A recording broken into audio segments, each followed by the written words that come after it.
ನನಗೆ ನಿನ್ನೆ ಪೊಲೀಸ್ ಒಬ್ಬರು ಫೋನ್ ಮಾಡಿ ಕೇಳ್ತಾರೆ, ನೀವು ಎಲ್ಲಿದ್ದೀರಾ ಹಕೀಮ್ ಅವರು ಅಂತೇಳಿ. ನಾನು ಪುತ್ತೂರು ಕೋರ್ಟ್ ಹತ್ರ ಇದ್ದೇನೆ ಅಂತ ಹೇಳಿದೆ. ಯಾಕೆ ಅಂತ ಕೇಳುವಾಗ ಒಂದು ನೋಟಿಸ್ ಇದೆ ಅಂತ ಹೇಳಿದರು. ಆಯಿತು ತನ್ನಿ ಅಂತ ಹೇಳಿದೆ. ನೋಟಿಸನ್ನು ಓದಿ ನೋಡುವಾಗ AC ಅವರು ಕಳಿಸಿದ ನೋಟಿಸ್.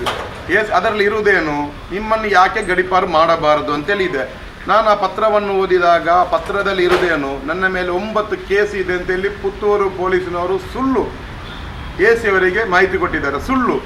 ಶಾಸಕರ ಒತ್ತಡದ ಮೇರೆಗೆ ನಿರಂತರ 4 ತಿಂಗಳಿಂದ ಪುತ್ತೂರು ಶಾಸಕರು ಹಕೀಮ್ ಕೋರನಕೊಂಡು ನೀವು ಗಡೀಪಾರು ಮಾಡಬೇಕಂತೇಳಿ ಇದೇ ಪುತ್ತೂರು ಪೊಲೀಸ್ ಠಾಣೆಗೆ ಖುದ್ದು ನನ್ನ ಹತ್ರ ಪುತ್ತೂರು ಇನ್ಸ್ಪೆಕ್ಟರ್ ಈಗ ಇರುವಂಥ ಪುತ್ತೂರು ಇನ್ಸ್ಪೆಕ್ಟರ್ ಹೇಳಿದ್ದಾರೆ, ನೀವು ಶಾಸಕರ ಬಗ್ಗೆ ಮಾತನಾಡಬಾರದು, ಇನ್ನು ಮುಂದಕ್ಕೆ ಪುತ್ತೂರು ಶಾಸಕರ ಬಗ್ಗೆ ಮಾತನಾಡಬಾರದು, ನೀವು ಸರ್ಕಾರದ ತಪ್ಪುಗಳನ್ನು ಮಾತನಾಡಿದರೆ ನಿಮ್ಮನ್ನು ಮತ್ತೊಮ್ಮೆ ಗಡೀಪಾರು ಮಾಡಿಸ್ತೇವೆ ಅಂತೇಳಿ ಇದೇ ಪುತ್ತೂರು ಇನ್ಸ್ಪೆಕ್ಟರ್ ಮೊನ್ನೆ ಹೇಳಿದ್ದಾರೆ. ನಾನು 4 ತಿಂಗಳ ಹಿಂದೆ ವಿಡಿಯೋದಲ್ಲಿ ಹೇಳಿದ್ದೇನೆ, ಈ ನನ್ನನ್ನು ಗಡೀಪಾರು ಮಾಡಲಿಕ್ಕೆ ಕುತಂತ್ರ ಮಾಡ್ತಾ ಇದ್ದಾರೆ ಪುತ್ತೂರು MLA ಅಂತೇಳಿ. ನನ್ನಂಥವರನ್ನು ಗಡೀಪಾರು ಮಾಡಬೇಕಾಗಿದೆ ಅಲ್ಲ. ಇಲ್ಲಿ ಕೋಮು ಗಲಭೆ ಪ್ರಚೋದನೆ ಕೊಡುವಂಥವರು, ಕೊಲೆ ಮಾಡುವಂಥವರು, 3 ನೋಟಿಸ್ ಕೇಸ್ ಇದ್ದಂಥವರನ್ನು ಗಡೀಪಾರು ಮಾಡಬೇಕಾಗಿತ್ತು. ಇದೇ ಪುತ್ತೂರು ಶಾಸಕ ಅಶೋಕ್ ರೈ ಒಟ್ಟಿಗೆ ಇರುವವರು ಯಾರು, ಪ್ರಜ್ವಲ್ ರೈ, ದೀಚು ರೈ, ಬೇರೆ ಇತ್ತೀಚೆಗೆ ಅಂದರೆ ನಗರಸಭೆ ಅಧ್ಯಕ್ಷರನ್ನು ನಿಂದನೆ ಮಾಡಿದಂಥ 3 ನೋಟಿಸ್ ಕೇಸ್ ಇದ್ದಂಥ ವ್ಯಕ್ತಿಗಳನ್ನು ಗಡೀಪಾರು ಮಾಡೋದು ಬಿಟ್ಟು ಶಾಸಕರ ತಪ್ಪುಗಳನ್ನು ಎತ್ತಿ ತೋರಿಸಿದಂಥ ವ್ಯಕ್ತಿಯನ್ನು ಗಡೀಪಾರು ಮಾಡೋದಾದರೆ ಇದು ಯಾವ ನ್ಯಾಯ? ನಾವು ಯಾವುದೇ ಒಂದು ಕೋಮು ಗಲಭೆಯಲ್ಲಿ ಭಾಗಿಯಾಗಲಿಲ್ಲ. ಆ ನೋಟಿಸಲ್ಲಿ ಇರೋದು ನೀವು ಗುಂಪಾಗಿ ಹೋಗಿ ಸಾರ್ವಜನಿಕ ತೊಂದರೆ ಕೊಟ್ಟಿದ್ದೀರಿ ಅಂತೇಳಿ. ಹಾಗಾದರೆ ಅದು FIR ಆಗಬೇಕಿತ್ತಲ್ಲ. ಗುಂಪು ಹೋಗಿ ಹಲ್ಲೆ ಮಾಡಿದಾದರೆ ಯಾವುದೇ ನನ್ನ ಹೆಸರಲ್ಲಿ ಯಾವುದೇ ಗುಂಪಲ್ಲಿ ಹತ್ಯೆ ಮಾಡಿದ್ದು, ಗಲಾಟೆ ಮಾಡಿದ್ದು, 3 ನೋಟಿಸ್ ಕೇಸ್ ಆದದ್ದು, ಕೊಲೆ ಮಾಡಿದ್ದು, ಪ್ರಚೋದನಕಾರಿ ಭಾಷಣ ಮಾಡಿದ್ದು ಕೇಸ್ ನನ್ನ ಮೇಲಿಲ್ಲ. ನಾನು ಏನಿದ್ರು ನನ್ನ ಮೇಲೆ ಇದ್ದಿದ್ದು ನನ್ನ ಒಬ್ಬನೇ ಒಂದು FIR ಅಲ್ಲಿ ನನ್ನ ಹೆಸರು ಮಾತ್ರ ಇರುವುದು.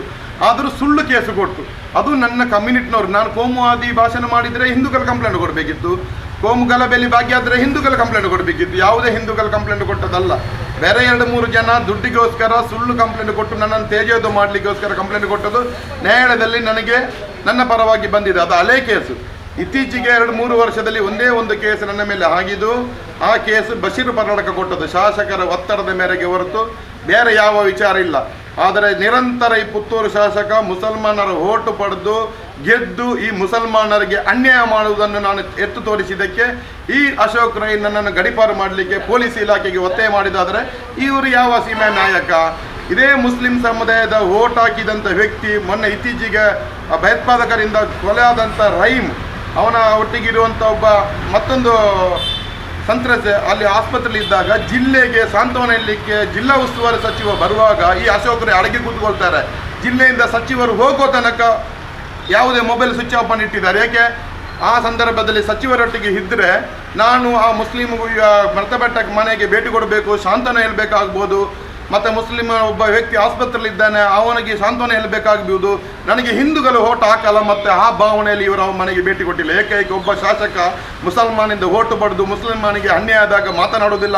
ಇಲ್ಲಿ ಯಾವ ಸರ್ಕಾರಿ ಆಸ್ಪತ್ರೆಯಲ್ಲಿ ಯಾರೋ ಒಬ್ಬ ಮಹಿಳೆಯರು ಡಾಕ್ಟರ್ಗಳ ತೊಂದರೆಯಿಂದ ಅನ್ಯಾಯ ಆಗಿದೆ ಅಂತ ಮಾತನಾಡಿದ್ದಕ್ಕೆ ಅವರನ್ನು ಬಂಧಿಸಿ SP ಅವರಿಗೆ ಹೇಳಿದ್ದೇನೆ, DSP ಅವರಿಗೆ ಹೇಳಿದ್ದೇನೆ ಅಂತೇಳಿ ಒಂದು ಕಡೆಯಲ್ಲಿ ಮಾಧ್ಯಮದ ಮುಂದೆ ಹೇಳೋದು. ಅಲ್ಲಿ ಕಾಂಗ್ರೆಸ್ ಕಚೇರಿಯಲ್ಲಿ ಮೀಟಿಂಗ್ ಮಾಡಿ ಮುಸಲ್ಮಾನರ ಹೆದರಿಗೆ ಹೇಳ್ತಾರೆ, ಯಾವುದೇ ಕಾರಣಕ್ಕೂ ಆರೋಪಿಗಳನ್ನು ಬಂಧಿಸಬಾರದು ಅಂತ ಹೇಳ್ತಾರೆ. ಇದು ಡಬಲ್ ಗೇಮು. ಇವರಿಗೆ ರಾಜಕೀಯದ ಅನುಭವ ಇಲ್ಲ. ಅಶೋಕ್ ರೈ ಅವರೇ, ನೀವು ನನ್ನ ಬೆವರಿಂದ ನೀವು ಶಾಸಕರಾಗಿದ್ದೀರಿ. ನಾನು ನಿಮ್ಮ ಚುನಾವಣೆ ಬಂದ ಸಂದರ್ಭದಲ್ಲಿ ನನ್ನ ಕಾರು ಕೊಟ್ಟಿದ್ದೇನೆ, ನಾನು ಖರ್ಚು ಮಾಡಿದ್ದೇನೆ. ನಿಮ್ಮ ಆ ಚುನಾವಣಾ ಬೂತ್ ಏನು ಫಂಡ್ ಕೊಡ್ತೀರಿ ಅದರಿಂದ 1 ರೂಪಾಯಿ ಪಡೆಯದೆ ನನ್ನ ಭಾಗದಲ್ಲಿ ನಿಮಗೆ ಓಟ್ ಲೀಡ್ ಸಿಗಿಸಿಕೊಟ್ಟಿದ್ದೇನೆ. ನೀವು ಮುಂದಿನ ಚುನಾವಣೆಯಲ್ಲಿ ಗ್ರಾಮ ಪಂಚಾಯತಿಯಲ್ಲಿ ಸ್ಪರ್ಧೆ ಮಾಡಿದರೂ ಕೂಡ ಯಾಕೆ ಕೂರಣಕ ನಿಮ್ಮನ್ನು ಜೀವನ ಪೂರ್ತಿ ಮಾಜಿ ಶಾಸಕ ಮಾಡ್ತಾನೆ. ಒಂದು ಗ್ರಾಮ ಪಂಚಾಯತಿಯಲ್ಲಿ ಚುನಾವಣೆ ಸ್ಪರ್ಧೆ ಮಾಡಿದ್ರು ಕೂಡ ಸೋಲಿಸಿ ತೀರ್ತೇನೆ. ನಾನು ನಿಜವಾಗಿ ಗಡೀಪಾರು ಮಾಡಬೇಕಾಗಿದ್ರು ಅಶೋಕ್ ರೈಯನ್ನು, ಅವರು ಪಿಸ್ತೂಲ್ ಹಿಡಿದು ಎದುರಿಸಿದ್ದು ಜನರನ್ನು. ನಿಜವಾಗಿ ಮಾಡಬೇಕಿದ್ರು ಪುತ್ತೂರು ಶಾಸಕ ಅಶೋಕ್ ರೈನ ಗಡೀಪಾರು ಮಾಡಬೇಕಿತ್ತು. ಅದನಂತರ ಮೊನ್ನೆ ಇತ್ತೀಚೆಗೆ ಉಪ್ಪಿನಂಗಡಿಯಲ್ಲಿ ದೀಕ್ಷಿತ್ ರೈ ಮತ್ತು ಮತ್ತೊಬ್ಬ ಪಾತಾಜಿ ಅಂತ ಹೇಳ್ತಾರಲ್ಲ, ಅವರಿಬ್ಬರು ತಲ್ವಾರ್ ಕಾಳಗ ಮಾಡಿದ್ರಲ್ಲ, ಎಲ್ಲಿ ಕೇಸ್ FIR ಆಗಿದೆ? ಈ ಶಾಸಕರ ಒತ್ತಡದ ಮೇರೆಗೆ ಅದು ಕೂಡ ಕೇಸ್ ದಾಖಲಾಗಲಿಲ್ಲ. ಆಯಿತು, ಇವರು ಯಾರು? ಈ ಪಾತಾಜಿ ಮತ್ತು ದೀಕ್ಷಿತ್ ಅಂತ ಅಶೋಕ್ ರೈ ಒಟ್ಟಿಗೆ ಇದ್ದಾರಲ್ಲ, ಅವ್ರು ಯಾರು? ಇದೇ ಜರೀಲ್ ಖರಲ್ಪಾಡಿಯನ್ನು ಕೊಲೆ ಮಾಡಿದ ವ್ಯಕ್ತಿ ಇವರೇ. ಇದೇ ಪಾತಾಜೆ ಇವರನ್ನು ಬೆಳೆಸ್ತಾ ಇರೋದು ಇದೇ ಅಶೋಕ್ ರೈ. ನಿಖರ ಸುದ್ದಿ, ಸದಭಿರುಚಿಯ ಕಾರ್ಯಕ್ರಮ.